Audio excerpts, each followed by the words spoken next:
Welcome back to the Bourbon Bunker. Tonight, another Willet product. I think we're going to get ready for a Willet showdown blind thing, part of the distillery reviews. I'm going to try to do some distillery reviews and products that are on the shelves in different tiers. So, did Rowan's Creek, Pure Kentucky. We will continue on down until we do a blind of some sort. We'll see what that looks like. Let's get this rolled and warmed, and we will see what we have in here. This bottle has been opened, had a couple sips out of it, and it has sat, so hopefully it's opened up. This pour has been poured. I have not had any yet, and hopefully this glass has opened up as well. It's a little bright. It's kind of got a bright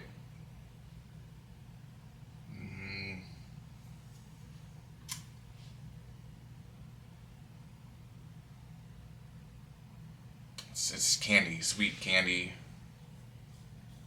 confectionery sort of. If you could imagine a candied brownie. It's kind of weird. That's kind of what I got. It's got like a little bit of a woodiness. Like a closet. A wood, like a, not cedar closet, but there's some depth to that where I feel like it could. It's part of that.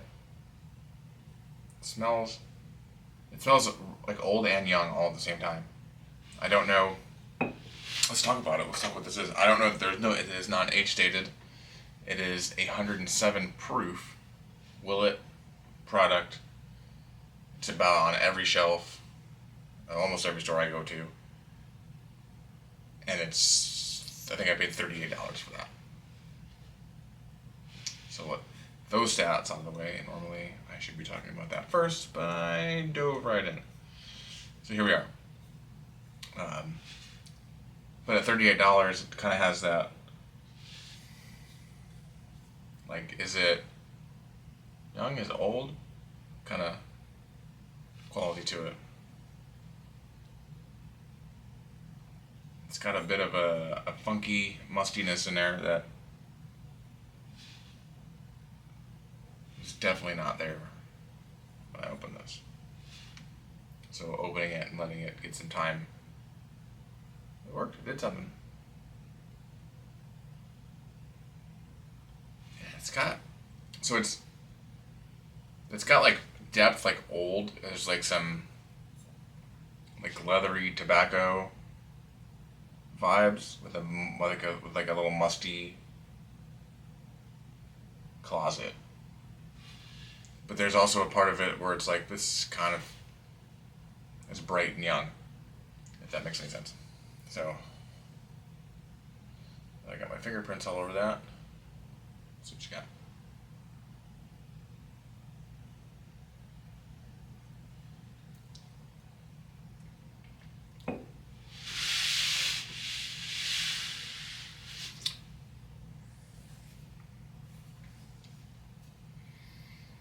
I'm getting a bit of that brownie vibe, more like a caramel sundae, more so caramel sundae than brownie, but that's the vibe.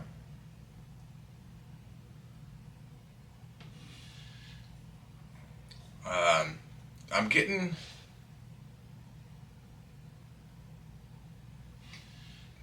that is like a, yeah, another sip.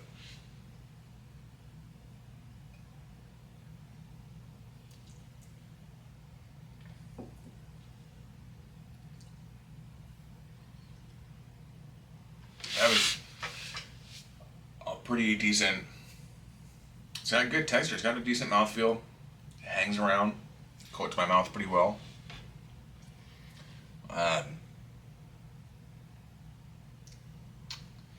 This might be one of those little sneaky bottles that are sitting on the shelves that are getting overlooked, which is kind of what I want to do. I want to find bottles that are being overlooked because they're,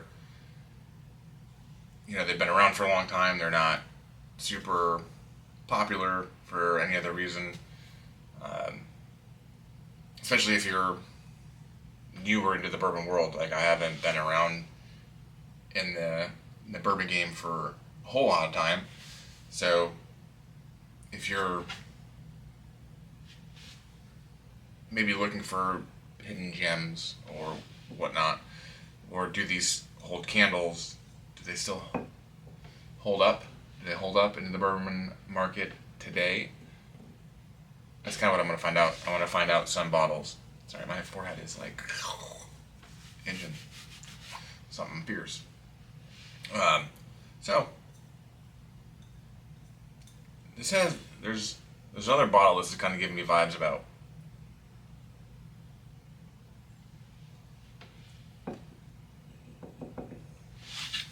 I'd be curious to see how old this actually is. Like, what's the blend and stuff, because it's almost giving me like a,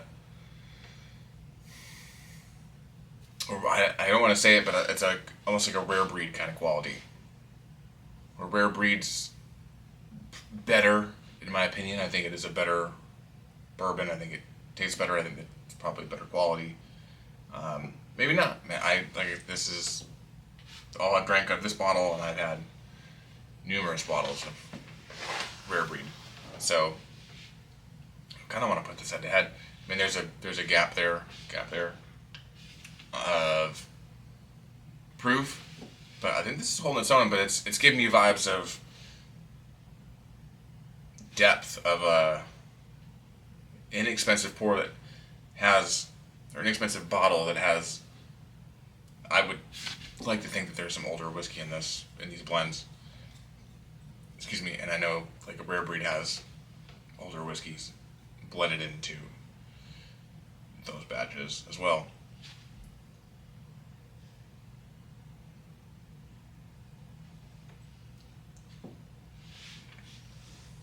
The up front, you're not super blown away or impressed at first, because it has like a young oak. It's a little sweet, and then it's kind of got a slight sweetness up front, but it all kind of has that. It kind of comes in young in the front, and then it builds upon itself from there, where it evolves, and then you get into the more depth, the deeper, earthier tones, and it works.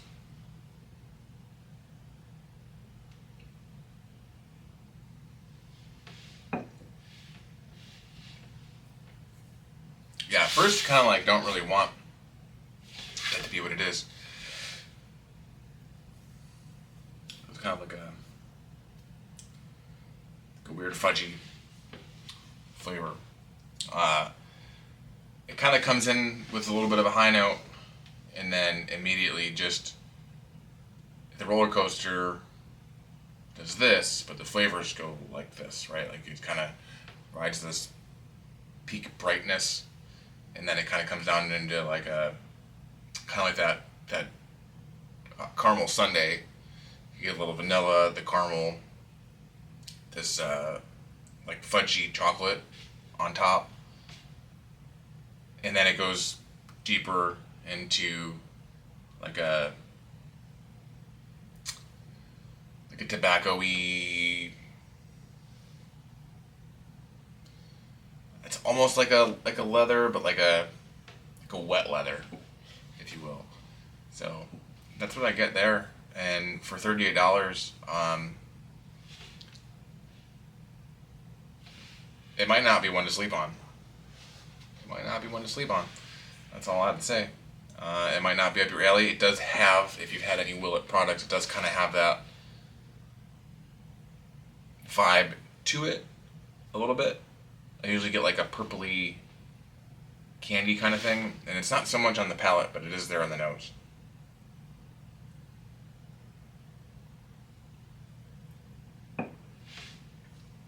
Yeah, and it drinks good with the proof.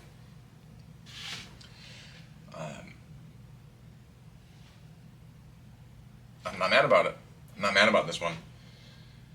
And it's a little bit of a, depending on where you stand on proof. For me, kind of on that lower end of proof point at 107, but it's at a good proof point. I mean, you could probably throw this, well, maybe like if you're in a southern state and you can golf in colder weather, like all year round kind of golf.